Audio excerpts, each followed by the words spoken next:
மாப்பிள அடிக்கிற வெயிலுக்கு பயங்கள்லாம் சேர்ந்து பீரை போடலான்னு பிளான பண்ணிருக்கோம். வரியா? டேய் அடிக்கிற வெயிலுக்கு எத்தனை பேரா குடிப்ப? சரக்க போட்டோமா சட்டுல படுத்த மாட்டேன் இருக்கணும். நே ஒன்னும் கவலைப்படாத, பசங்களை அள்ளி போட்டு வரேன் பாப்பா. நான் வந்துட்டேன். மாப்பிள பாண்டியல் அண்ணன் கிடா வெட்டுறாப்ல, வரியா? கறி இருந்து மண்ணாம சாப்பிடலாம். டேய் சொல்ற முத என்னடா பக்கத்துல நம்ம அண்ணன் மனமான சாம்பார் ரசம் உருளைக்கிழங்கு கூட்டோட போட்டிருக்காரு. அங்க போறோம் சாப்பிடுறோம். சொல்லுவனே. ஆமா அருண் இவங்க இருக்கியா? சரிடா இவனே எல்லாரும் சேர்ந்து படத்துக்கு போலாம் முடிவு பண்ணிருக்கோம். நீ என்ன சொல்ற? 150 ரூபா வீட்டுல உட்கார 30 ரூபா பொருட்காட்சி போனமா 4 பிள்ளைய பார்த்தாம மானே முத எல்லாரும் சேர்ந்து முடியல. அதே ஒண்ணும் கிடையாது. மானே கையில காசு இல்ல. மாப்பிள எல்லாரும் இந்த அருண் ரவி உழப்பி விழுந்து விட போட்டுருக்கான். ஆமா இந்த நம்ம சொல்றதே அவன் கேட்கும். வரேன் நினைக்கிறேன்.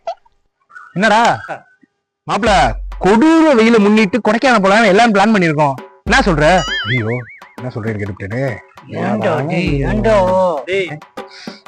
அடிக்கிற வெயில கொடைக்கானல் போவானடா. ராமேஸ்வரம் போவோம். ஆளு வீடு அங்க இருக்கு மாப்பிள. அத்தா அங்க கூட்டு போய் பிளான் பண்றேன்டா. டேய் ஐயோ கண்டுபிடிச்சிட்டாங்களே. அடிக்கிற வெயில ராமேஸ்வரம் போகணும்னு சொன்னப்பே எனக்கு தெரியும்டா.